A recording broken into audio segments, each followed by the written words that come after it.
What's up, guys? Welcome to the Gonzo Sports Talk Show. I'm your host, Tyler Gonzalez. It's a victory week here in Tampa as the Bucs take down the Chiefs 19-17 in Arrowhead Stadium. The Bucs are now back to 5-5 on the season, one game back from Atlanta. Now, a lot of people, most people, didn't think the Bucs had a chance of beating the Chiefs. The Chiefs were 7-2 coming into this game. The Bucs were 4-5. Chiefs have one of the best defenses in the league. They don't have a great offense, but they get the job done, especially at home. The Chiefs had 10 straight home wins. They're the loudest stadium in the world. They have a stacked defense with Justin Houston, Dontari Poe, Eric Berry. This game they're missing their all-pro corner, but still, stacked defense. Alex Smith making plays on offense. The Bucs had no chance. I myself thought they had no chance. Doug Martin, one game back from being injured. Jameis Winston still showing inconsistencies, even though he had a little bit of a better game against the Bears. We have one receiver healthy. Our defense still has holes. Nobody thought we had a chance.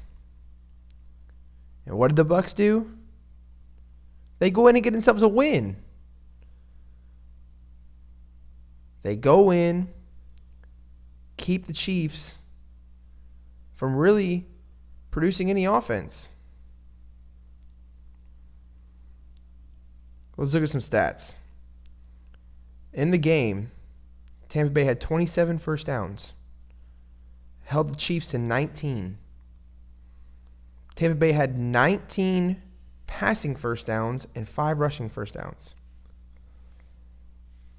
On third down, the Bucs were 11 for 16.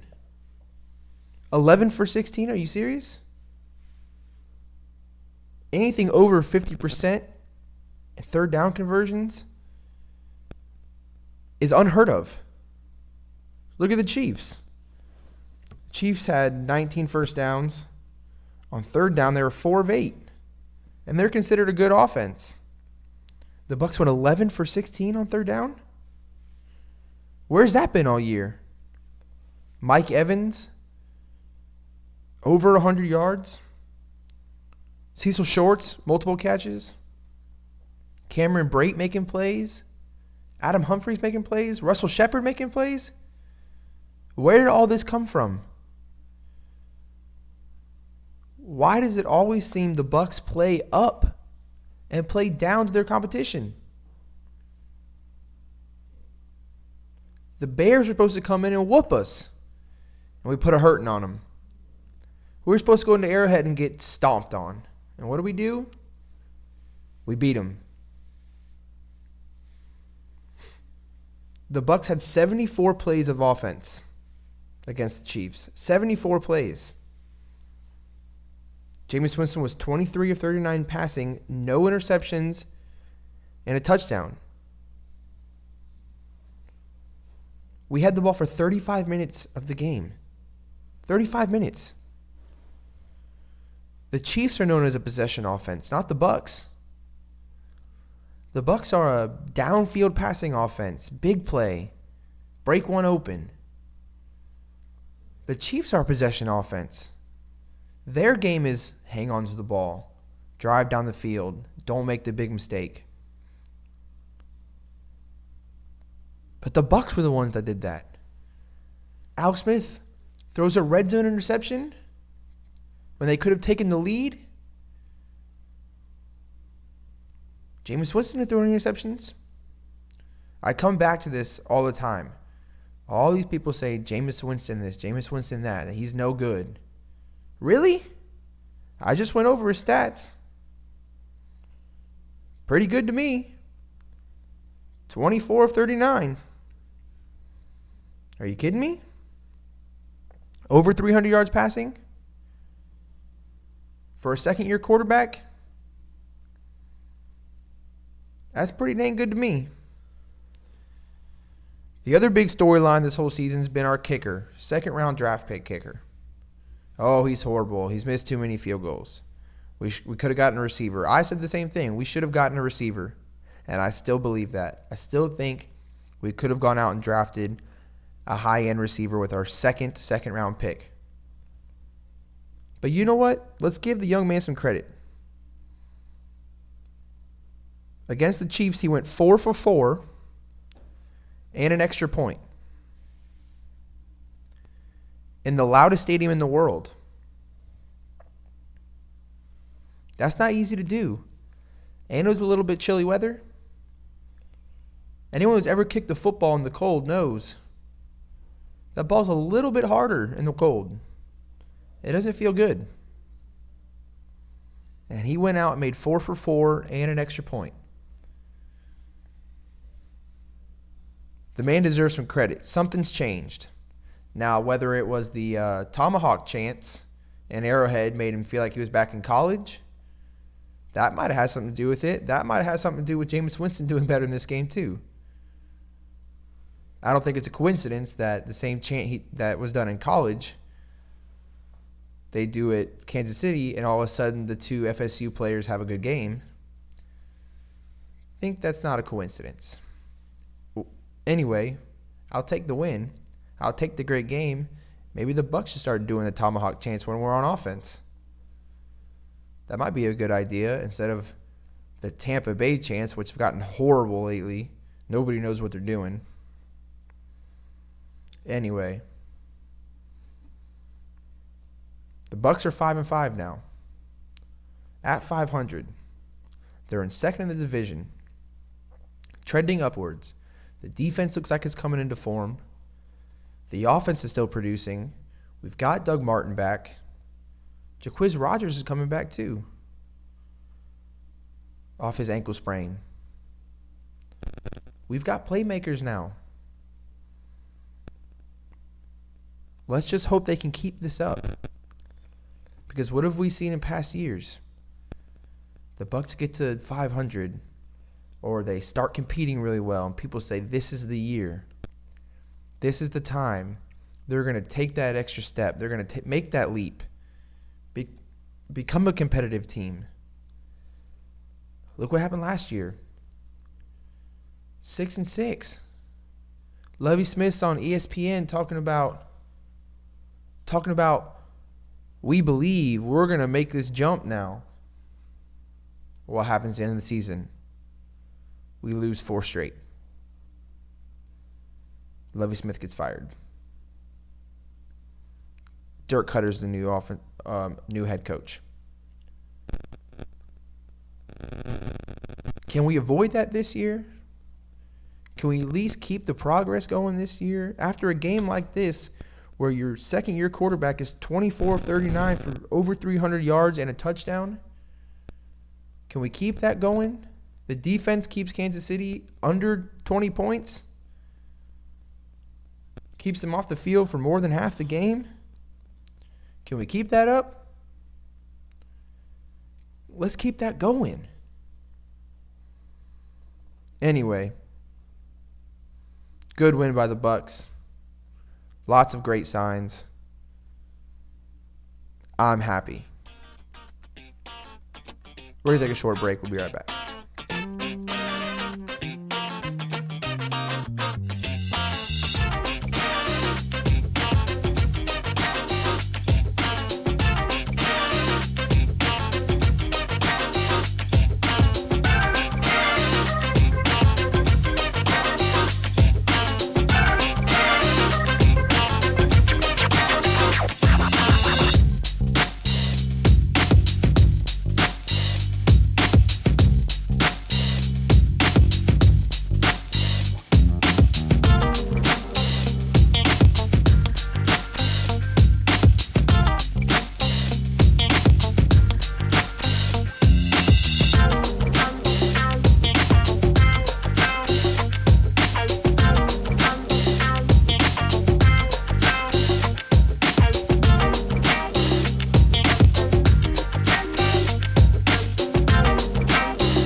Welcome back to the Gonzo Sports Talk Show. The next thing I want to talk about is the next game the Bucs have coming up. Home against the Seattle Seahawks. Seattle's 7-2-1 on the season. As we all know, they have a prolific defense, playmakers all over the field. They have one of the best quarterbacks in the NFL. Even though people say he's a running quarterback, he's actually a dual-threat quarterback. He can sit in the pocket and tear you apart. That's Russell Wilson we're talking about. Can tear you apart from the pocket. He can outrun anybody you have on defense. Once he gets out of the pocket, he's one of the most lethal running quarterbacks in the league. He's also one of the most lethal passing quarterbacks when out of the pocket. Just look at the play they had last week. Flush to his left, right-handed quarterback running to your left. It's almost impossible to make a throw. And what's he do? Puts it right on Jimmy Graham's numbers, and Jimmy Graham scores a touchdown. A 30-something yard touchdown. Are you serious?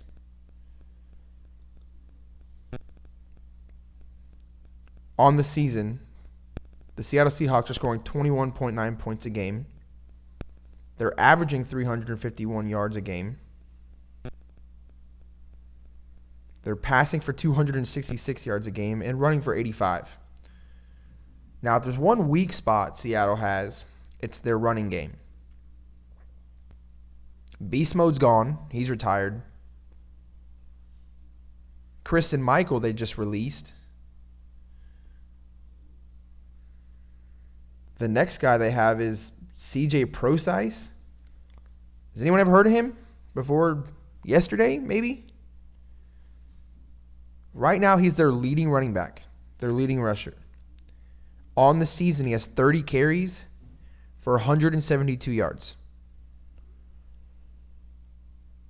He's their leading runner, their leading running back.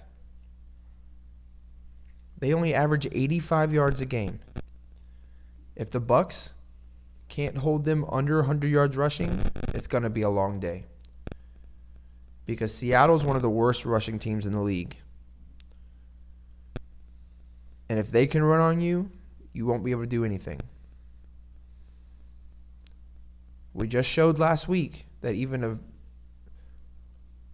an above average passing team, if they can't run the ball on you, it's not hard to stop them. You can stop the team if they can't run on you.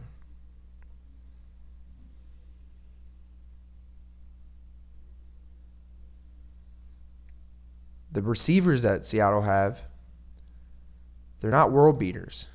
They're system players. Everybody knows who Jimmy Graham is, one of the most athletically gifted tight ends in the league. No doubt about it. 6'5", 280, a massive human being. He's got huge hands. He's fast. But we didn't have a problem with him in New Orleans. Did he score on us? Yeah. But I don't ever remember him running wild on us where he has 200 yards a game, 3 touchdowns. No. It's really easy to stop those big guys. You beat them up at the line. You don't let them get off the line. And that's a way easier said than done. But we've got the guys to do it. Doug Baldwin, he's a little scrappy receiver. He's not anything special. The way that Seattle's successful is they keep plays alive. Russell Wilson gets out of the pocket. Doug Baldwin turns up the field. And the ball's on the money. To beat Seattle, the way we're going to beat them is to keep Russell Wilson in the pocket. Contain the quarterback. If Russell Wilson gets out of the pocket, it's going to be another long day. It's going to be a long day. Keep him in the pocket. That's it. Stop the run. Keep Russell Wilson in the pocket. I'll take Vernon Hargreaves on Doug Baldwin any day. Vernon Hargreaves may not be an above-average corner in this league. He may just be average as a rookie. But you know what? Doug Baldwin's not an above average receiver. I can name probably 20, 25 receivers in the league I'd take over Doug Baldwin. But he works in their system because he knows what the quarterback's going to do. The quarterback knows what he's going to do. They play their game. You have to get them out of their game. Everyone's saying that the Chiefs' win for the Bucs was this statement game. It's your resume game, as they say in college.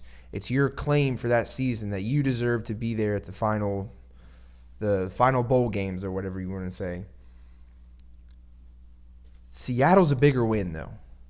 If the Bucs can pull off a win against Seattle, they go to 6-5. They're already within one game. If Atlanta loses, they're tied for the division lead. And trust me, look at the NFC standings. You're not getting in the playoffs if you're not a division winner, especially in the NFC South. There's no way you're getting in. You better win the division. And the only way the Bucs are going to do that is with some help, because they don't have a tiebreaker against Atlanta. So even if they end the season at the same record, they don't have a tiebreaker. Coming up for the Bucs, they have the Seattle Seahawks at home. They go to play the Chargers. They're home against the Saints. In Dallas for the Cowboys. In New Orleans for the Saints. And home against the Panthers end the season. Now, if we look at those games, the Bucs probably won't be favored in any of them. Unless they put a hurting on the Seahawks and beat them by 30, they're not going to be favored in any of these games. Chargers, San Diego's a good team. They just find ways to lose. The Saints are struggling this year, but they're starting to turn around a little bit. The Cowboys, there's no way you'll be favored against the Cowboys. They're 9-1 right now. Best offensive line in the league. 1,000-yard back already. 11 games in, 10 games in. Rookie quarterback lighting it up. Defense playing better. Play the Saints again. So let's say maybe we split with the Saints. And we've already beat the Panthers once. Maybe we beat them again. Right? So you got 2 wins there out of 6. So 7-9. You're not winning division at 7-9. The Falcons. The Falcons have the Cardinals at home, the Chiefs at home, in LA to play the Rams, 49ers at home, in Carolina to play the Panthers, and home against the Saints. Atlanta's 6-4 right now. The Cardinals, they've tanked this year. I don't know what's happened to the Cardinals. Let's say that one can go either way. Let's give them a win for that. The Chiefs, I don't know. The Bucs should beat the Chiefs. We think the Bucs are better than Atlanta, and the Chiefs can beat Atlanta. I don't know. The Rams, they'll beat the Rams. They'll kill the 49ers, and then they got the Panthers and Saints. Let's give them 3 wins and 3 losses. That puts them at 9-7. Right there, the Bucs don't have a way in the playoffs. We don't play Atlanta again. You have no way to beat them. The only way to get there is to handle your own business and hope for help. That's the only way. You've got to win some games that you're not supposed to win. The Seahawks are beat up right now. They don't have Earl Thomas. They don't have Michael Bennett. They have no run game. Their receivers are Jimmy Graham and nobody. You've got to take advantage of this. People say, oh, but the Seahawks don't have Earl Thomas, so that's not real. So what? The Bucs haven't had Doug Martin in 8 weeks. And when other teams beat us, they go, oh, well, the Bucs didn't have Doug Martin. No. Take advantage of it. Handle your own business. Come out and get a win. You have 1 win in Raymond James Stadium in the past 2 seasons. Get a win at home. Handle your business. If you beat the Seahawks and lose to the Chargers, You still can come back and play the Saints and get a win there. Then you're taking 2 out of 3. Now you're sitting at 7-6. All right, that's a good record. You've already got another win, one more win than you had last season. That's an improvement. Then you got the fans behind you still. You say, hey, they've made an improvement. They're not getting worse, or they're not stagnant like the Rams have been for the past 8 years. You're making improvement. Handle your business. Let's get a home win. I'll be there up in the 300 sections, cheering them on. Let's go Bucs. Thanks for joining us. See you next time.